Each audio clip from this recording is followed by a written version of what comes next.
सभी सुनने वालों को जय श्री कृष्ण, राधे राधे। आइए आज सुनते हैं एक प्रेरक कहानी, जब वैद्य ने सिखाया परोपकार का महत्व। लेकिन यदि आप चाहते हैं कि सनातन धर्म से जुड़ी ऐसी और वीडियोस आप तक पहुँचे और यूट्यूब और लोगों तक पहुँचाए, तो चैनल को ज़रूर सब्सक्राइब करें। परोपकार शब्द पर और उपकार दो शब्दों से मिलकर बना है, जिसका अर्थ है दूसरों पर उपकार करना। परोपकार एक ऐसी भावना है जब व्यक्ति बिना किसी निजी स्वार्थ के दूसरे की भलाई के बारे में सोचता है। महर्षि दधीचि ने देवताओं की रक्षा के लिए अपने प्राण त्याग कर अपनी हड्डियों का वज्र बनाने के लिए देवताओं पर परोपकार किया था।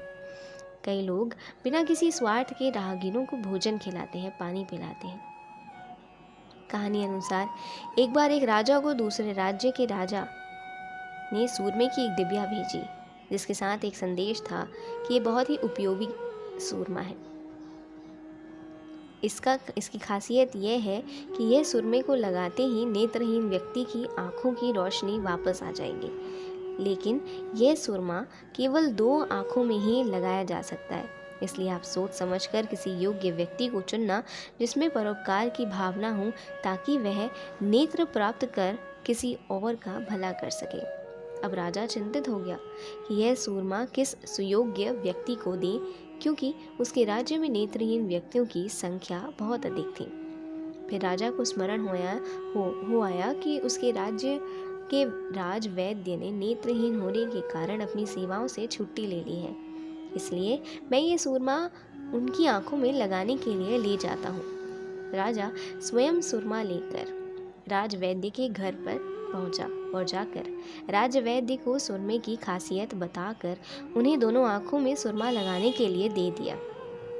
वैद्य ने जैसे ही सुरमा अपनी आंखों में लगाया, उनकी आंखों की रोशनी आ गई। राजा ने वैद्य जी से दूसरी आंखों में भी सूरमा लगाने के लिए कहा, लेकिन वैद्य जी ने बचे हुए सूरमा को ध्यान से हाथ में लेकर देखा और फिर अपनी जीभ पर रख लिया।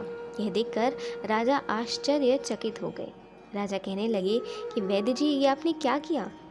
अब तो लोग आपको काना बोलेंगे। आपको अपनी दूसरी आंखों में सूरमा लगा लेना चाहिए था। आपने तो सूरमा को व्यर्थ कर दिया। वैद्य जी कहने लगे कि राजन, आप फिक्र मत करो, सूरमा व्यर्थ नहीं गया है। एक आंख मिलते ही मैंने सूरमे को अच्छी तरह से जांच लिया था और सूरमे को मुख में रखते ही यह पता चल गया कि सूरमे को कौन कौन सी सामग्री से बनाया गया है। मैं इतनी सालों से वैद्य का काम कर रहा हूँ, इसलिए अपने अनुभव के आधार पर और इसकी सामग्री को चख कर अब मैं ऐसे ही सूरमा स्वयं बनाऊंगा, ताकि हमारे राज्य में जितने भी नेत्रहीन हैं सबको दृष्टि वापस मिल सके। वैद्य की ये बात सुनकर राजा बहुत प्रसन्न हुआ और कहने लगा कि मैं धन्य हूँ कि आप जैसा परोपकारी मेरे राज्य का वैद्य है। आपने अपने अभाव को पूर्ण रूप से दूर करने की बजाय पूरी प्रजा के हित के बारे में सोचा।